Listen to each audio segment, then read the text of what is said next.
T-minus 10, 9, 8, 7, 6, 5. All engines up and burning. 2, 1, 0, and lift off. Coach on Fire Radio. Fire the tiger, dancing through the fire. I am the champion, and you're gonna hear me roar. Well, hello there, my business-owning entrepreneurial friends. It's Jason Withers here, live with the Profitlevers Radio Show on Coach on Fire Radio. Thank you very much for listening in today, especially as it's Spring Bank Holiday here in the UK and Memorial Day, of course, out in the USA. I hope you've had or are having a great day and an enjoyable long weekend. Always nice to get that 3-day weekend, of course. I'm always very, very happy to be here. It's been a beautiful sunny afternoon here in southeast England. I'm sitting by the window in my office right now looking at the sun going down, albeit it's been accompanied by a few rumbles of thunder, which always adds for an extra bit of weather interest. So, a couple of housekeeping items before we get into the main part of today's show, which is going to be in 2 parts, and maybe a third part if we have time. Let's see how we go. So the Profitlevers Radio Show is brought to you by Coach on Fire Radio. It is a fortnightly show airing at midday PST, 3 PM EST and 8 PM GMT on a Monday.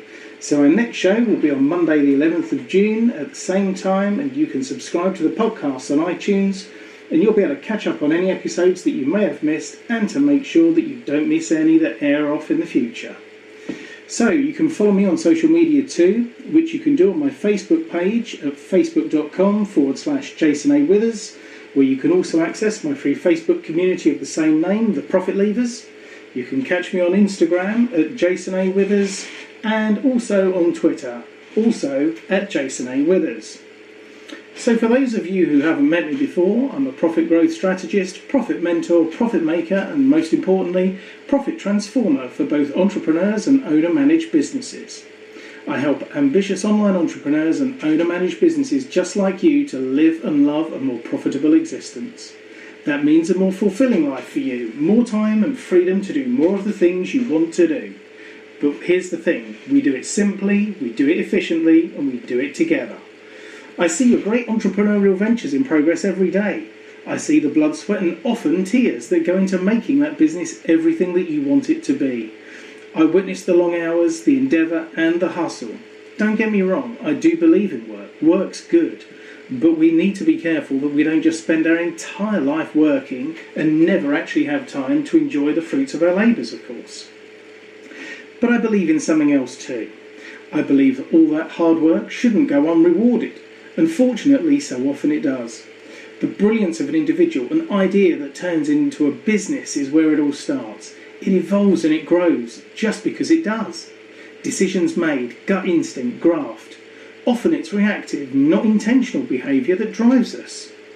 I'd just like to duck in here and just bring you back to one of my current clients, a guy called Jim. Now, he runs an electrician's business, contracting firm, and he will tell anybody that asks him, he will say, but I'm just an electrician. What he really doesn't grasp, though, is that he's become an electrician with 40 people working for him, 20 vans out on the road, some amazing contracts, and an incredibly dedicated team, and a business that's probably going to double in size this year to somewhere in the region of $5 million. Now that is that gut instinct and graft that has got him there. But now is his time to really start focusing on earning the rewards out of that business. So we're talking here about the profit that matches the effort. And too often that profit isn't there in the quantity that it should be, or indeed could be. Too often we miss the profit and we miss out on the things in life we want to be doing as well. We're too busy working too hard to earn that profit. For all of you who pour your soul into your business and your dreams, I want you to benefit fully from your efforts and experience the profit rewards that your energy investment deserves. So in the coming weeks, not only will I be doing a few tutorial sessions, of which tonight will be one of those, about the system that I use with all of my clients as an introductory piece for you, but in the coming weeks I'll be interviewing a series of guests who will be carefully chosen, and they're going to help us all create more profitable businesses sharing their expertise. not just the how of what they do, but they're going to help us to understand how to utilise their expertise to help us generate more profit in our businesses. Now that's a great thing, because we all know people and we think, I'd like a copywriter, I need a photographer, I want someone to run my Facebook ads for me. But quite often we go into these things blindly without thinking about what the purpose of that really is. So they're going to help us understand where their part of the world fits into ours as business owners, and they're going to help us understand how to leverage that skill set to create more profitable businesses. But as I said, today's show is just about me giving you an introduction to me and my profit-centered world for now. I want you to lean in though and see how some simple pieces of technique and focus can exponentially grow your profits. It's not nearly as difficult as people think, even if you're not a numbers person, and that's obviously a common thing that I hear a lot.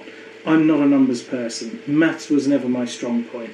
Now we're going to get to that in part 3 of today's show if we have time, but if not, I'm going to put together a show that's all dedicated to the business mindset piece for you in the coming weeks, and we'll definitely be covering that off there. I want you to show you how even a small change can dramatically increase your profitability too. Again, it's a common misunderstanding that people think they need to double their revenue in order to create a more profitable business or to double the size of their profit. And so often it's just not the case. More importantly, it's so often the case that small changes in 3 very key places, which we'll come on to in part 2 of today's show, that's where actually the real issue is, and the things that people aren't focusing on that actually make life, or can make life, much more simple from a profit perspective. So I want to show you how that small change can dramatically increase your profitability. And actually, as a spoiler alert, you're going to see an example later on where a small proportionate change in one of 3 areas creates a proportionately huge increase in profitability. So if you take nothing else away from today's show, hang around and listen in for that, because I hope it's going to be a real eye-opener for you just to see the power of that small change. Now, I believe in profit as the commercial imperative, and that commercial non-negotiable. Why is that? Because profit gives you choices in life. More profit gives us more freedom, which gives us more choices, allowing us to make more impact. And that impact comes personally, in a business sense, socially, so many different ways. But it all starts with building a business that has profit as one of the core things that's derived from it. It really is that simple to me. So let's get on with today's show. In the first part of today's show, I'm going to talk you through how I got to this point and why my business life is now centred around the word profit and not just around business growth or sales or margin. In part 2, I'm going to be running you through the foundational system that I use with all of my clients. And if we have time for part 3 in today's show, I'm going to start talking to you about some business financial mindset themes that we all have to get to grips with if we're going to be open to running not just a profitable business, but an efficiently profitable business. And there's a very real difference there. If we don't have time to cover it all off today, then this will be the focus for our next show on Monday the 11th of June. So, we can work hard for our profit, or we can choose to learn how to make profit in the most efficient way for our business. Now, find me an entrepreneur that doesn't want to know more about how to make a bigger profit whilst enjoying more time freedom. We'll do. It's the entrepreneurial thing, isn't it? We'll want that freedom, and we want the profit to go with it. We want to be able to live our lives from anywhere on our own terms. So, time to get on with the first part of today's show. My background story and how I got to where I am now, the decisions that I made along the way, and how my experiences have led me to a life now dedicated to helping business-owning entrepreneurs run more profitable businesses, allowing them to make greater impact on the world. So let's get to it then. Now, I'm not really sure exactly where this commercial journey of mine started. Maybe back in my 5th form year, aged around 16, I guess. I think that the pressure to pick a path for my adult working life probably started around then, and was probably fueled by the need to start thinking about university applications. Choosing where I wanted to go to study was one thing, but choosing what to study was quite another. I was an okay student, fairly average I guess, reasonable grades, did okay. I like maths, I like the idea of doing that at A-level, and taking economics with it. Little did I know that I would have seen the last of numbers in maths They were just replaced by a series of letters and symbols in my last 2 years at school, not a number in sight. But economics I loved. The combination of the two meant that I was more than likely headed in the direction of something commercial. Economics, business studies, finance, that kind of thing.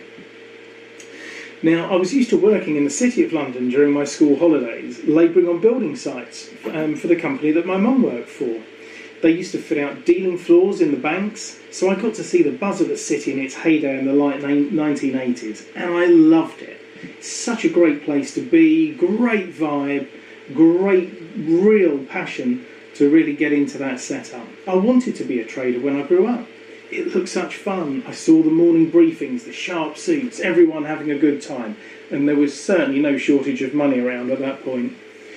Looked a great life, but there didn't seem to be university degrees on offer to become a trader, so I'd need to take an alternate route, I thought, to get there. The idea of just leaving school and not going to university wasn't an option that I'd really considered. It wasn't the path that had been laid out ahead of me, and so often we go down these paths because we think it's the only way to get something done. How often do we hear that in entrepreneurial world? Then comes that moment that you look back on much later in life and think, they were wise words. As it happened in this particular instance, these words came from my mother. Well, people will always need their money looking after.